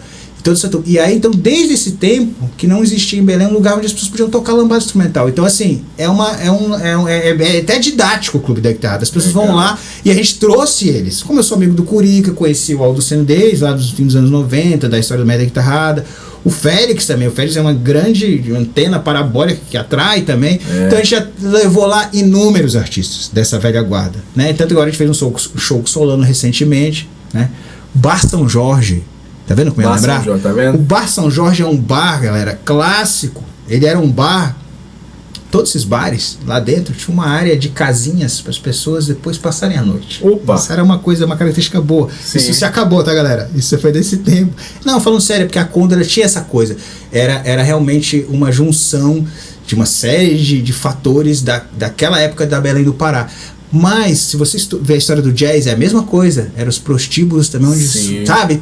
É sempre assim, a música ferve nesses lugares. A música urbana, ela vai tomando a sua dimensão dentro dos seus territórios, dos seus espaços, vai criando a sua própria... Então eu falo do Bar São Jorge porque ele foi ícone. Dentro do Bar São Jorge que o Solano, por exemplo, pegou um contrato com a Continental. Foi no Bar São Jorge onde viram o Aldo Senna tocando e aí contrataram o Populares de Garapé-Miri, que trouxe aqui o disco. Legal, e tal. Aí, então assim... Só que isso é um passado que era uma característica específica. E nos dias de hoje, então, você não tinha um lugar para as pessoas tocarem, né? Para as pessoas brincarem, né? Porque o que é a cena da noite? Por mais que as pessoas gostem de guitarrada, tem essa coisa muito enfim, né? Tem que tocar o que o pessoal gosta, o pessoal pede e tal. E lá no Apoio a gente é livre. Toca o repertório que a gente quer, entendeu? Inclusive autoral. Legal, cara. É autoral de guitarra. Que é assim, então o clube... Por isso que eu falei, é um ambiente até mais convidativo para os músicos. Sim. Porque poderem explorar suas próprias qualidades. Exato. Aí então você vai ter uma nova geração. Então o Félix, principalmente o Félix ali, quando ele fundou, e eu lá, eu estava desde a reunião, eu estou desde a primeira reunião do Clube da Guitarrada. E aí, assim, é interessante que o Clube da Guitarrada não é só a velha geração, a velha guarda, é a nova geração. Então legal, aí cara. Surgiu uma galera que tá lá, a grande galera do Clube da Guitarrada é uma galera nova. Diz aí, quem é o pessoal que toca? Então é a Laís Rodrigues, Eduardo Barbosa, o Caio, o Danilo do Nacuíra, o Cleiton, o Max, tá lá também, Bruno Benites, que aliás, falar do Bruno Benites, que é dessa minha geração também, junto aí, que sempre fez também música latina, o grande Bruno Benites, um abraço. Bruno Benites faz parte eu posso dizer assim, de uma facção familiar da música latina. Que o pai dele tocou com toda essa galera, cara, a música nossa é muito grande, como tu falou, é muita história, então a gente às vezes passa desapercebido. O Bruno Benites é um desses caras que é filho de um grande, né, que é o Benites, pai Daniel dele, Benites, Daniel Benites, que tocou com o Ari Low, inclusive. É mesmo. E aí, então assim, junta muita gente, sabe? É chato que posso estar esquecendo, tem o Joãozinho também, e tem o Marcelino. Danilo Rosa também. Danilo, eu falei já do Danilo. Já falei, tá. Danilo Rosa, um dos expoentes, um grandes guitarristas aí, dos mais feras. Tem o Joãozinho, tem o Marcelino na percussão, que tá com a gente sempre também. O Marcelino é ralado, o Marcelino é um grande músico da cena de Belém, mas ele tá lá também com a gente. Eu digo assim, ele não é de uma coisa só. Ele é tipo o primo, o Marcelino. Versátil, é versátil pra caralho. Então, assim, tudo isso foi resultando, assim, que eu comecei a articular muita coisa também, e eu, assim, então o Clube da Guitarrada, ele tá aí, a gente vai lançar um disco, a gente quer lançar um disco esse ano. Caramba, cara, isso aqui é spoiler? Tu tá canal? Quase em primeira mão aí. Em termos de divulgação, é quase em primeira mão. Só que no Pod Toca você tem essa mensagem, pessoal. Por favor, não esqueça de inscrever no canal. Isso, galera. De comentar, de dar o seu like, ativar as notificações para você estar ciente desses papos. Exatamente. Seríssimos aqui. Exatamente. Sobre. Olha assim, o Bruno acabou de revelar uma coisa aqui, um spoiler. O Clube da Guitarrada lança seu primeiro disco. É a ideia. Não vamos perder essa oportunidade, né? Com certeza. Não, é isso. A gente quer fazer um convite aos antigos e a galera nova. Então a gente vai fazer A gente chegou a conversar com o Ná Figueiredo já, e aí a pandemia estragou um pouco. E aí, assim, então, daí eu comecei a analisar, aprofundando. Eu fiz uma especialização que eu não terminei, infelizmente, mas assim, muita pesquisa. E aí eu comecei a perceber que o Curica, nessa história, né? Eu sempre fui fã dele, amigo dele. Eu comecei a perceber que ele estava precisando ser contada de uma maneira mais direta, de uma maneira em que ele realmente... Toda a força da música dele, entendeu? Que eu achava que tinha que vingar pra porque caramba. Ele vinha lá no clube, aí a gente começou a lembrar o seguinte, porra, eu ia conversando com ele, o Marcelino, né? Falou, porra, e o carimbó do Curica? E a história da guitarrada? Porque o Curica hoje ele toca muito assim, na versão elétrica dele, que é a guitarra que ele fez. Com a guitarrinha dele e também o banjo dele acompanhado por guitarra, baixo e bateria. Falei, cara, a gente tá na hora da gente puxar isso aí. Trazer a história do Curica como ela é, da importância que ele tem, né? Claro, no Mestre da Guitarrada ele já se tornou um símbolo, mas eu queria ir lá pra trás também. Além da guitarrada. Da história de criação, formação. Tudo se junta, tudo se junta, né? Mas o fato é que então assim, eu pensei, a minha última ideia dentro dessas ondas todas de produção, falei, pô, além de eu ter que a gente vai falar daqui a pouco do meu disco solo, novo disco do Caio, falei, não, produzir o Curica como ele merece. E aí resultou, né, que é importante falar. Por favor, mostre aí para os nossos ouvintes, para nossos... Mais uma vez, aqui uma produção minha. Aí. Esse disco é uma produção minha, com o som é do Armandinho, tá? Legal. O Armandinho, que é do Bando Mastodontes, ele que fez, junto com o Danilo, eles que fizeram a captação incrível, aconselho, galera, os caras são feras, tá? Então, assim, é uma produção minha, mas com a mixagem, a captação do som deles, a mixagem minha e do Armandinho, inclusive, que isso aqui, na verdade, pessoal, é o áudio do projeto Os Carimbós e Guitarradas do Mestre Curica. Do Mestre Curica, esse aqui, né? Legal. Que ele foi lançado no fim do ano passado, 2 produtos. O documentário, que está no YouTube, e que foi no Cine Libero Luchado, agora há quase um mês atrás, né? Graças ao Cirilo, muito obrigado, Cirilo, que é um grande técnico cultural do Centur. Posso falar? Pode. João Cirilo, você é obrigatório para nossa sobrevivência na cena. Você não sabe, não faz ideia do que você quanto ajudou a Mobile e também ajuda os outros artistas a publicarem seus trabalhos lá no Cine Libero Luchado. Um abraço, um beijão pra você. Isso, cara. Não, essa é menção assim necessária, os técnicos lá, ele deu essa força, ele viu o documentário, viu a força do documentário, e aí dizendo, então assim, essa linha do tempo, né? Então chegamos nesse projeto. Então assim, o Curica, eu falei, ó, bora fazer esse documentário? Que na verdade não era um documentário, ia ser uma live e tal, e aí eu chamei a Lorena Alves, que é a Lorena, para produzir junto. Então isso aqui foi produzido por mim e pela Lorena, na verdade. Lorena, tá? Que é antropóloga, antropóloga, que faz já fez trabalho com o IFAM, com o Carimbó, né?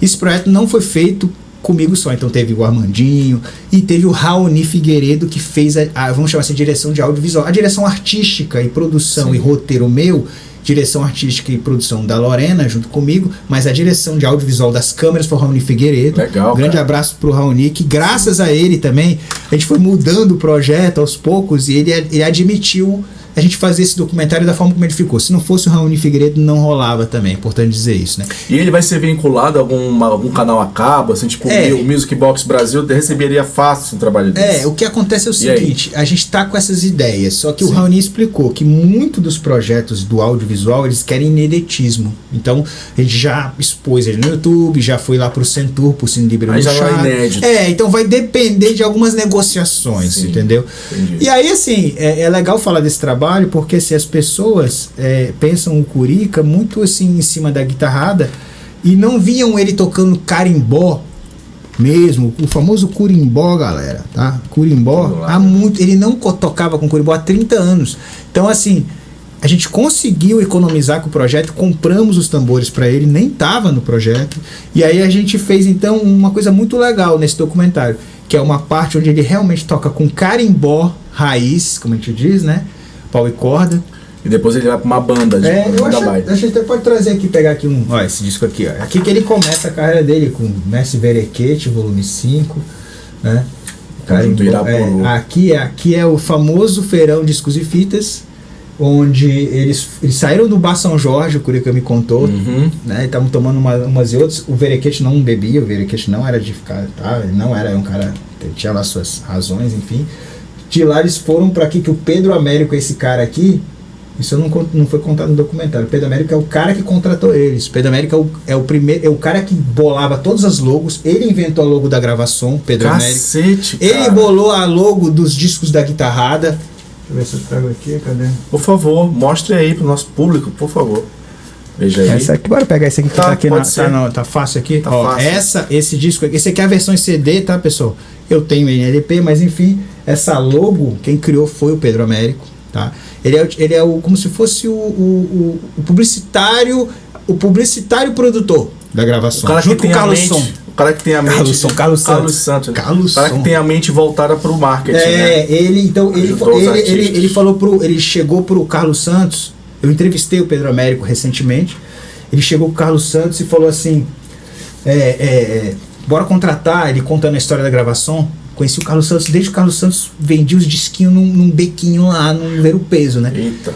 Aí quando ele abre a primeira loja, o Carlos Santos, eu entrevistei o Carlos Santos também, e aí o Pedro Américo fala pra ele, bora contratar esses artistas, cara, de carimbó urbano, que surge, o engraçado, o Verequete, por mais que ele faça um carimbó, que ele chama de raiz, ele tem muita influência da urbanidade. O banjo do Curi, que é diferente, não é igual o banjo do pessoal do interior. É mesmo. Ali a gente tem um outro disco, né? Ali, ó. Sim. Se tu é carimbó, tem uma garrafa na frente, mas tudo bem. Diretor. Não, pessoal, é só uma brincadeira. Tudo bem. Aí, aquele ali é um pioneiro disco da história do carimbó de 74. Carimbó de 74. Quem gravou esse disco foi os Canarinhos do Mestre Lucino. O primeiro disco com uma banda do interior vem gravar na cidade. O Verequete é do interior. Cara, só um parênteses. Desculpa te cortar. Não. É assim, a música parece ser feita pela galera do interior. Hoje que tem os artistas de Belém, mas a base é a galera do interior. Então então assim. Interior, tu diz assim, região.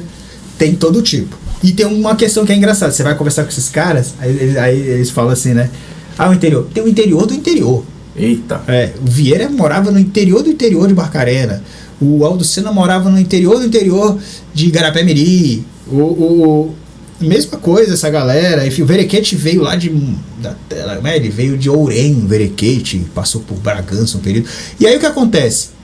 Essa turma do carimbó, né, eles passam a ser, que é quando a nossa música dos anos 70, voltando lá só para relembrar, passa a ter relevância nacional, com o Pinduca, né? Eu tenho aqui também.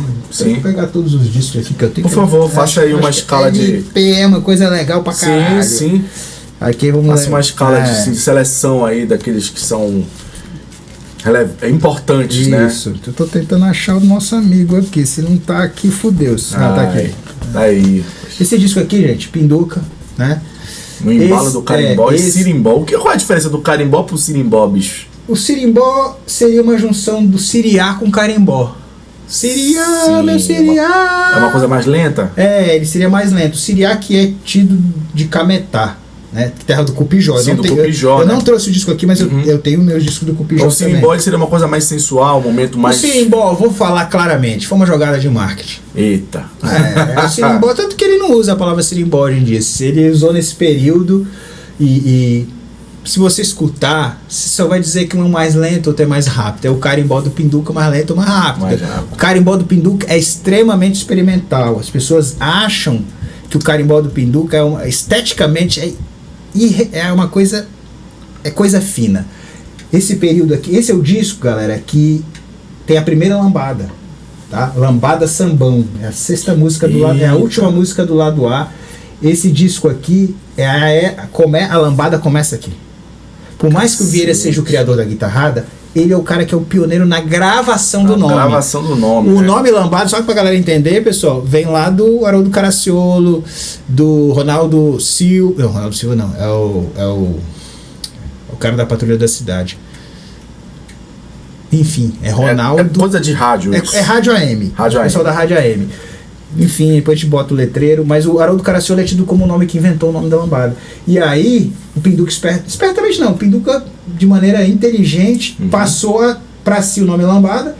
E só porque eu tô colocando aqui, nós temos aqui então dois né, grandes, são os ícones dos anos 70. Dois ícones dos anos 70 a da raiz música. E a parte elétrica. O pessoal fala que a deturpação é um absurdo completo. Não, esse papo de purismo. Isso é um absurdo. Se não fosse o Pinduca, talvez não tivesse tido o Verequete. Porque ele grava em 73, faz sucesso e aí, quero saber quem é esse Verequete. Aí a CID, Companhia Industrial dos Discos, contrata o Verequete. Esse disco aqui não, esse é da Gravação, tá? De 77. E aqui tem o Chama Verequete, é o primeiro disco que ele tá falando dele. Mostra aí, quem é esse jovem aí do lado do Verequete? Olha aqui, é o Curica, jovial, né? Aquele meio já... Olha só, aquele cara. Né? E ele aqui, ele surge então como compositor, ele já fazia suas composições, só que aquele realmente o Verequete dá um espaço para ele, porque ele realmente é um cara que foi importante para a banda do Verequete quando era Puru. Aqui tem uma música que tá no documentário, que é Pica-Pau. Que é uma música muito legal do Curica. E aí o que acontece? A gente traz isso pro documentário. A gente faz um apanhado da era do carimbó dele, né? E depois entramos na era das guitarradas aqui, né? Legal, cara. Esse é um disco de guitarrada volume 4. Melô do Corrupto. Pode crer. E aí, enfim, as guitarradas, o Carimbó das Guitarradas Mais Curica é uma tentativa, então, não é uma tentativa não, ele é realmente um registro. Quando a gente fala tentativa, porque você não pode abarcar tudo, né? É mesmo. Você sempre vai ter um recorte. Mas aí é legal porque a gente conseguiu que o Curica contasse a história dele e tal. E aí eu até entro na história porque, enfim, fui eu que dei essa força aí pra ele na área da guitarrada, né? Fui eu que dei ali aquele... É o cara que... O descobridor, como se diz. Descobridor, que foi uma coisa muito por acaso. Ele tá lá no documentário. Pessoal, acesse esse documentário, que ele é...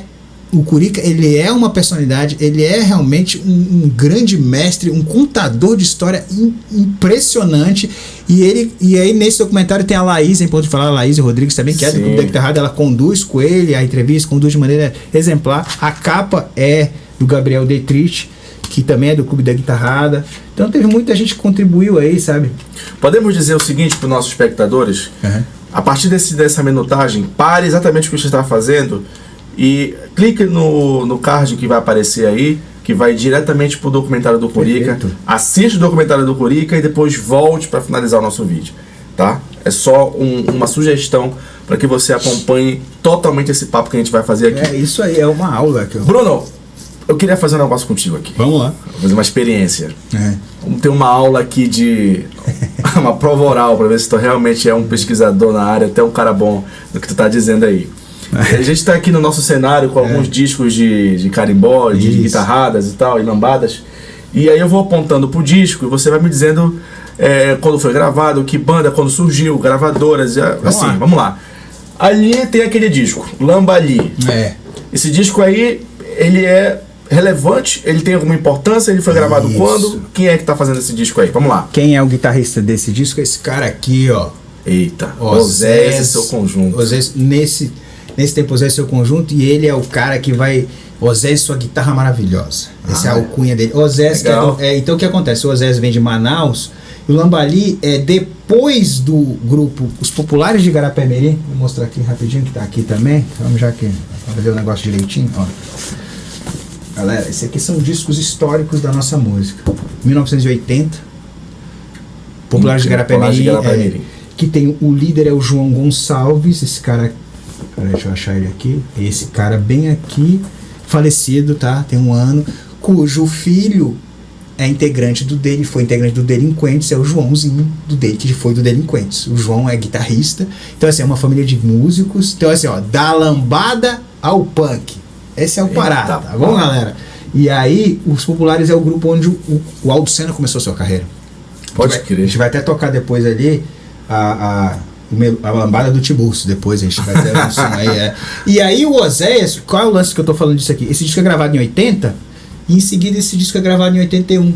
Então são os dois primeiros grupos de lambada, de registros históricos da história da lambada, entendeu? E o Oséias, o solista, o Oséias que vem de Manaus. O Oséias é de Manaus. Pode crer, cara. O Oséias que vai ser um cara muito importante. O Oséias é o seguinte, ele vai fazer gravações históricas com a guitarrada, ele faz a gravação desse primeiro disco, o Oséias grava esse primeiro disco, e depois é o Aldo Senna, entendeu? Dos discos da guitarra. E aí, assim, então acho que esse eu passei nessa primeira aí, né? Passei de ano? Tirou 10. Vamos lá. Agora, mas assim, ainda não fechou o ano, né? São 4 avaliações. É aquele lá. Isso. Isto é carimbó. Aí, pô. Aquele lá tu já até comentou, já né? comeu Já é marmelada esse aí. Vamos lá. Vamos pro outro. Vamos pra aquele lá. Guitarrando na lambada. Olha aí, o cara já colocou guitarrada e lambada ao mesmo tempo. E aí? Cara, o Guitarrando na Lambada é um disco do fim dos anos 90, tá? E é um disco que, se você olhar ali, ele tem ali já até as assinaturas e tal do maestro Didi. O Didi foi um cara, ele que faz as guitarras desse disco. Cara, é assim, ó, é o Didi na guitarra, e na bateria é o irmão dele, que é um dos maiores bateristas aqui do Pará também, tá? Que participou do Terror Pará. Então, assim, é uma galera, é assim, né? Tem a família do Manuel Cordeiro, aí tem a família do maestro Didi, que tocou em inúmeros discos, e ele tocou em vários discos da história da gravação. E era músico também do Alípio Martins e do Beto Barbosa, tá? Guitarra na Lambada é um dos últimos discos da era das guitarradas, assim. Porque, assim, todos esses LPs que a gente tá vendo de guitarrada, eles vão se encerrar em 91, quando surge do analógico pro digital. As gravadoras foram vendidas, as gravadoras Continental, a própria Gravação, elas vão, na verdade, entrar assim numa decadência, porque é uma era de troca de paradigma, é um novo paradigma, que é ir para a era digital, os CDs. Então, todos esses discos vão ficar presos a uma história. Vamos dizer assim, presos nesse seguinte sentido. Eles literalmente, eles são um recorte de um tempo.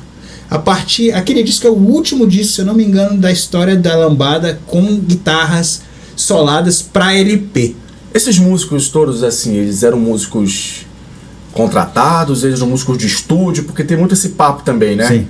Esses músicos, por exemplo, o Oséias, ele era músico de estúdio? O Oséias foi músico de estúdio, o Aldo Senna foi músico de estúdio, o Didi, só que assim... Porque eles gravavam pros artistas, tô querendo te cortar. Sim. Tocava pros artistas, aí o cara falava assim, pô, até bom, cara, grava um disco aí de lambada, até bom mesmo. Tipo, o Manuel Cordeiro é um exemplo disso também, né? Então, é assim, deixa eu lhe falar. A Gravação surge como uma grande empresa. Desse disco do Verequete que a gente falou, a partir dos anos 80, eles realmente lideram o mercado do norte. Havia a Raulan com o estúdio Erla nos anos 70, só que a Raulan vai investir na FM, na rádio FM, vai investir em outras coisas, o estúdio fica para trás. Quem coordenava o estúdio era um filho de um dos donos da Raulan. São os pioneiros, o primeiro disco do Vieira é gravado lá, etc. Mas a Gravação vai dominar. Cara, a Gravação vai ser uma gravadora... É a Montown, como disse o Fernando Rosa, é a Montown do Norte. Cara, eles... E antenou, assim, os artistas vinham do Nordeste, o Oséias vinha, pessoal de Manaus. Então, assim, foi uma coisa, foi um fenômeno e completamente ignorado pelas elites e a classe média. Foi um grande fenômeno. Foi a primeira vez que músicos populares do Norte tinham espaço, cara, pra gravar. Tinham espaço, caras pobres, muitos...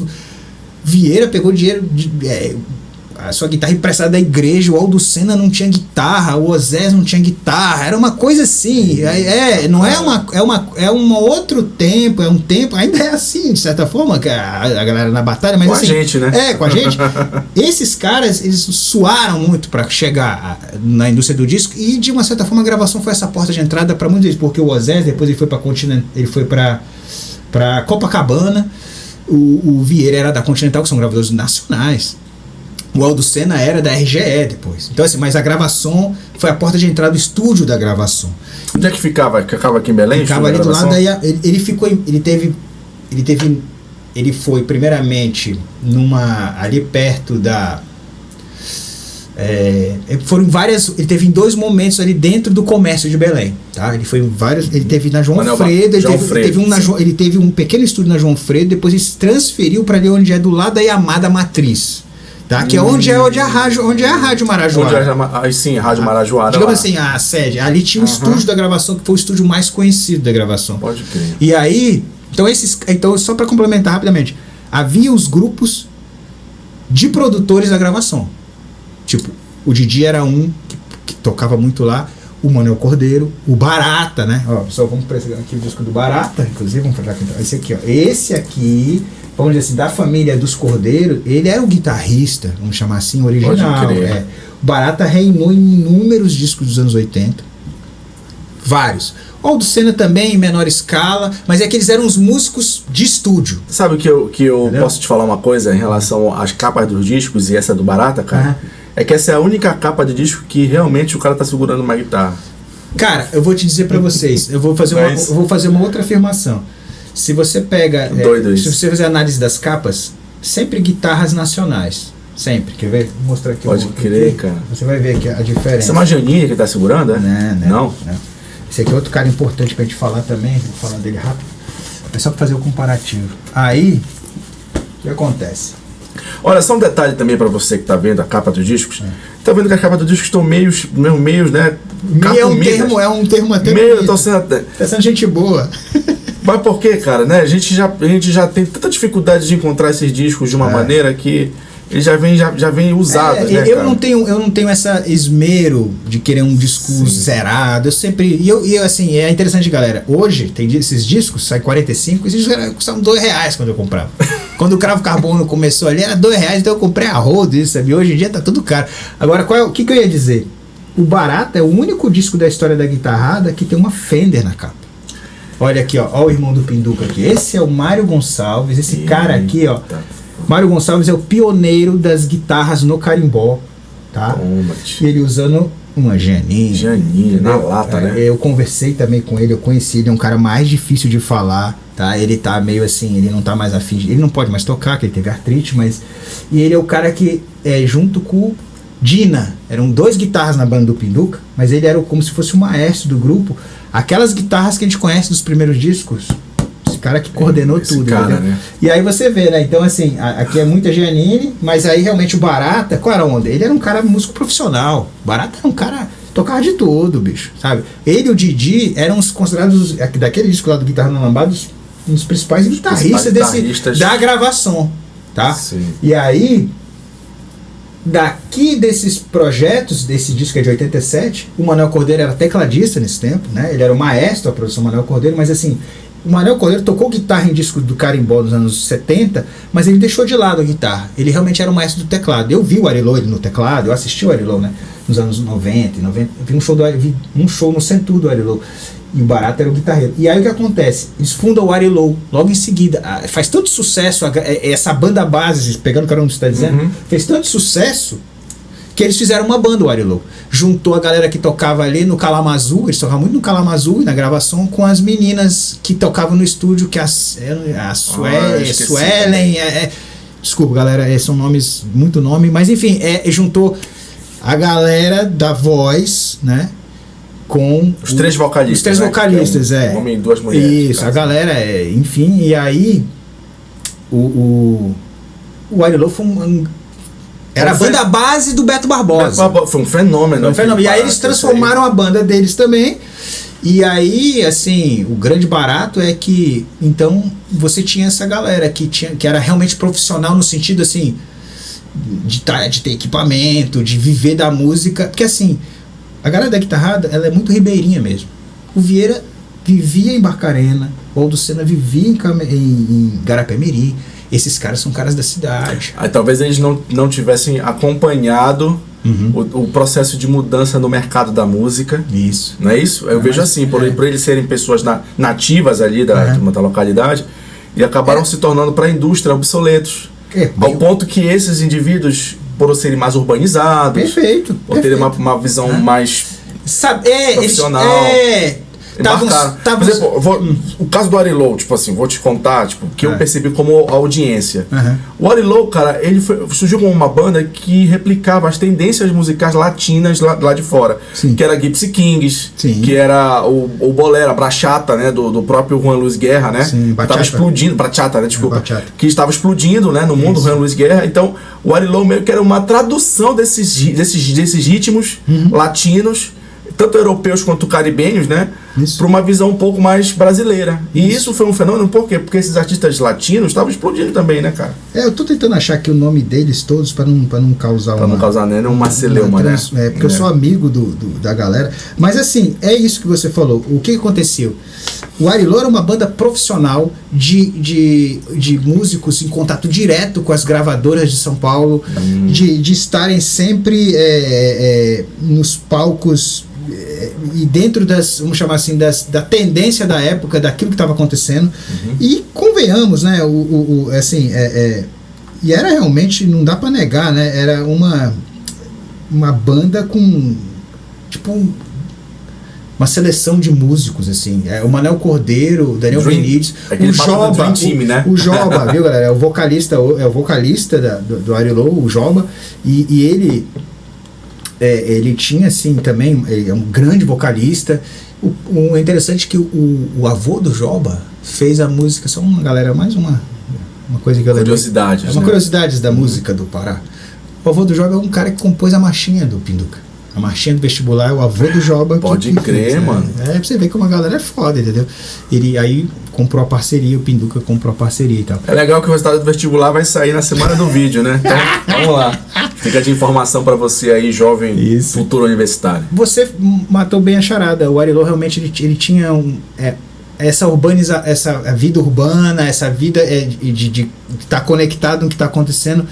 Então eles realmente... Mas tem uma curiosidade que é engraçada. Você tem esses discos aqui do Barata, ele fez 2 discos e tal, Manuel Cordeiro, mas eles não adentraram na guitarrada de uma maneira como eram esses caras. Eles estavam ali, o Manuel Cordeiro produziu discos do Oséias, etc e tal, mas o Ari Low, ele não tem uma pegada guitarrada, se você for olhar assim. Ele tem uma pegada de latinidade, como tu falou, Gypsy Kings e outras coisas, né?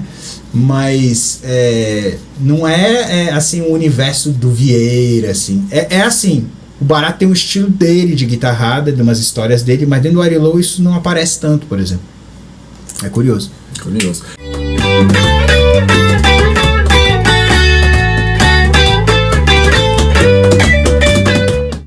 Então, Bruno, vamos começar agora com a parte musical. A gente está encerrando o nosso vídeo com esse momento. A gente sempre encerra o Pod Toca. Aí também vem a importância do nome, de você saber por que é Toca. Cara, vou te falar uma coisa aqui, né? Tu conhece o Inha Belém, né? Esses caras aí são... Inha Belém já é clássico. Rapaz, já. Esse pessoal é muito... Eles são moleques, eles são muitos moleques, né, cara? Eles vieram falar pra mim que o podcast... Porra, mano, o nome é que é escroto, mano. Porra, Potoca. Potoca, dá a impressão que o pessoal só vai falar mentira lá. Então, olha, um abraço pro pessoal aí, Rabelém. E Rabelém. Ajudam muito a gente na cena autoral aí. É isso aí. Vamos lá. Bruno, vamos falar do teu projeto. Tu vai fazer um disco solo, é isso? Cara, eu vou fazer um disco solo. É uma história que... acho que é necessária, né? Porque é uma coisa curiosa dessa minha geração. Eu sou o único que não tem um disco solo. Eu sempre gostei de trabalhar com bandas e tal. E aí a gente...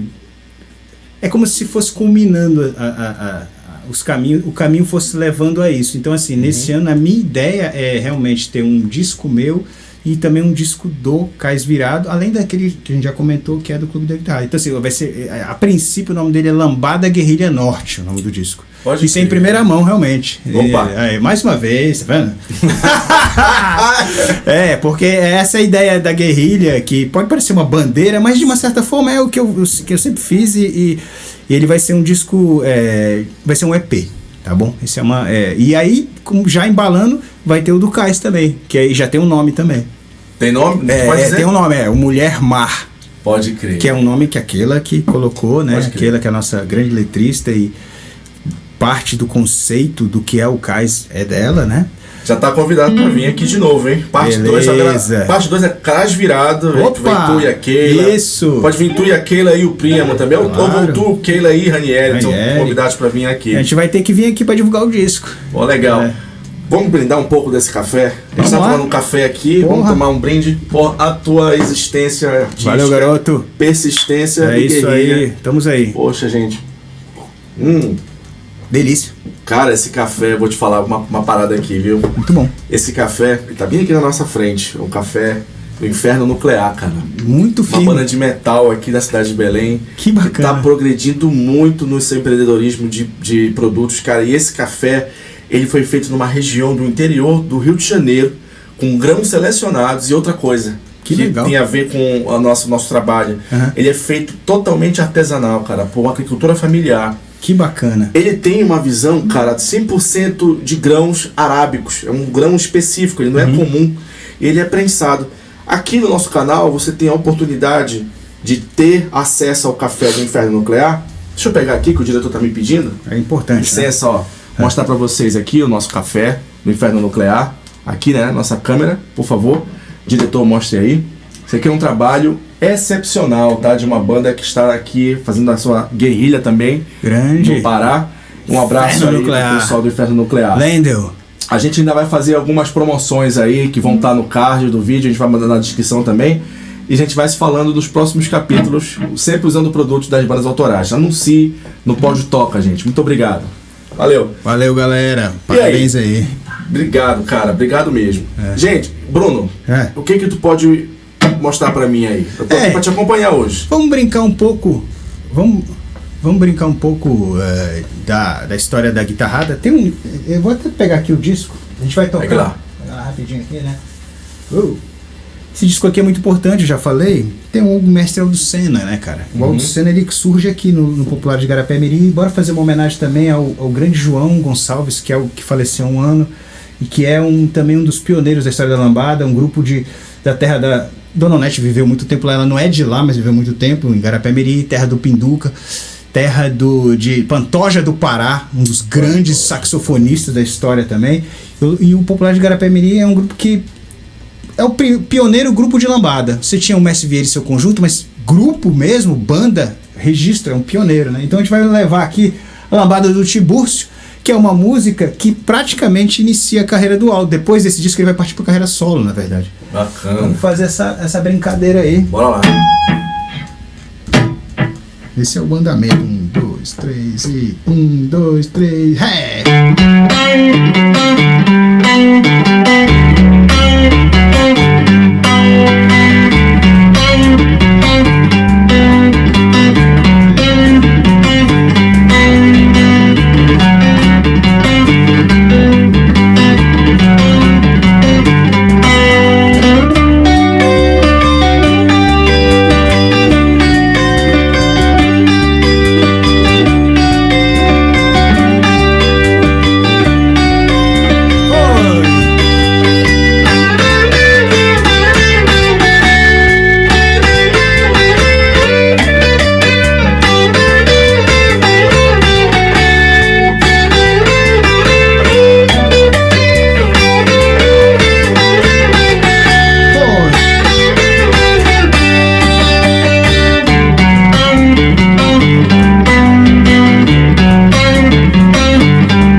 Abraço aí, mestre Aldo Sena. É isso aí, meu amigo.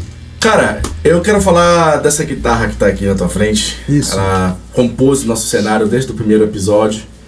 O que tu pode dizer sobre essa guitarra aí? Cara, então, a gente trouxe essa, aqui a minha, são duas Giannines, né? Aí é bem diferente. Essa aqui é uma Giannine anos 80, tá, pessoal? É uma Giannine já bem modificada, né? Aqui tem um captador single, aqui tem captador que é mini humbuck, só que eles estão só com uma lâmina. Então eles estão como se fosse single. E o que acontece? A gente tem aqui... Por que eu trouxe essas guitarras? Porque é símbolo da guitarrada, entendeu? A Giannine, ela era a guitarra... Ela foi a primeira guitarra brasileira popular nos anos 60, né? O Sossego criou essa guitarra, uma mistura de Jaguar com Stratocaster, sendo que aqui os captadores do seu Vitórios... Tu pode levantar ela assim? Ela é pesada, né? Não, mas a gente mostra pro diretor aqui, aí. É interessante porque assim...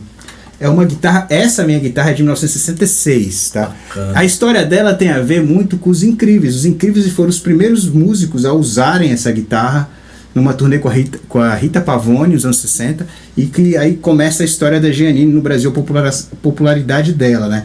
Essa aqui é de cedro, essa aqui já é uma guitarra dos anos 80 com outra madeiramento, é marupá. E o que vai acontecer? Essa guitarra vai se tornar muito popular, né? Caras como Lenny Gordon vão tocar nela. Poxa! Né? O Pepeu Gomes vai tocar também com Giannine, muita gente. Só que ela vai acontecer aquilo, né? As pessoas queriam os produtos importados, então ela vai se tornando uma guitarra que vai sendo deixada de lado, mas a guitarrada vai usar muito, porque era uma guitarra mais barata. Então o marinho da guitarra, por exemplo, eu tenho aqui, ó. Era o lance do custo Amazônia, né, Bruno? O cara tinha que fazer aqui o que tinha. A gente usa... Deixa eu ver se eu consigo pegar aqui rapidinho. O Marinho, a gente não falou dele na entrevista, mas aí é importante que a gente até, né, lembre ele aqui, então. Vou pegar aqui o nosso grande Marinho da guitarra. Não, também não tá aqui. Sabe que tá aqui, cara? Cadê? Ah, tá aqui. Aí é o seguinte. Lá no final. Ó, ele tá segurando... Uma Giannine, uma Supersonic. Né? Então, assim, o Marinho que fez o famoso Melô do Apaixonado, é a música mais famosa dele. O Marinho que tocava com Solano E é um dos heróis também da nossa guitarra do Pará também, grande Marinho falecido. É o autor do Brega do Rupinol. Lembra disso, Jorge? Porra, é o Marinho, o Marinho, ele era um cara muito versátil. Então, só pra dizer então que o Marinho, então ele é um dos caras que tem assim a Supersonic na capa, né? E tem outros, tem mais uns outros também, né? E essa guitarra então, ela é uma anos 60 e eu queria dizer pra vocês, galera, ela não tá sendo usada, ela só tá aqui de enfeite, é isso que eu queria dizer, porque ela tá com probleminha na parte ali da eletrônica, que a gente vai ajeitar. Mas ela assim, é uma guitarra perfeita, assim, sabe? É impressionante, anos 60, galera. Isso aqui é realmente uma relíquia da nossa história e é uma guitarra ítalo-nacional, que a Giannini, na verdade, é os imigrantes. Giannini, assim, Giannini. Exatamente. E aí essa daqui já é anos 80, que é considerada ruim por muita gente, mas aí, bicho, tu faz umas adaptações e ela fica do caralho, entendeu? Eu tô vendo. Dá pra perceber aqui. Vamos lá então, né? Vamos pra última, é isso? Fazer uma homenagem então ao nosso querido Mestre Vieira. Ele é o cara que não teria guitarrado se não fosse ele, porque ele é o cara que lá atrás pegou um violão, botou captador, depois fez um amplificador com bateria de caminhão, que Barcarena não tinha luz, interior não tem luz elétrica, né? Então essa é uma história incrível. Pegou guitarra emprestada da igreja e fez o primeiro disco, e ele é um dos maiores guitarristas brasileiros. Foi mais punk do que muitos punks. Total, mano. E usava a Giannini a vida toda. Depois que ele passou a usar, né, umas outras guitarras, e foi um orgulho poder também ter visto a história do Mestre da Guitarra, depois tocado com ele. Abraço pra Barcarena, pros filhos dele, o Valdeci, o Wilson, o Tuta, toda a galera de Barcarena. Muito obrigado por tudo, que sempre me receberam muito bem lá, sabe, cara? E essa é a história da nossa... A gente tem que sempre estar valorizando a nossa história. Vamos lá então com o nosso Mestre Vieira. Bora, vamos lá. 1, 2, 3 e...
Sempre encerra com esse garoto, e eu quero dizer só uma coisa pra finalizar.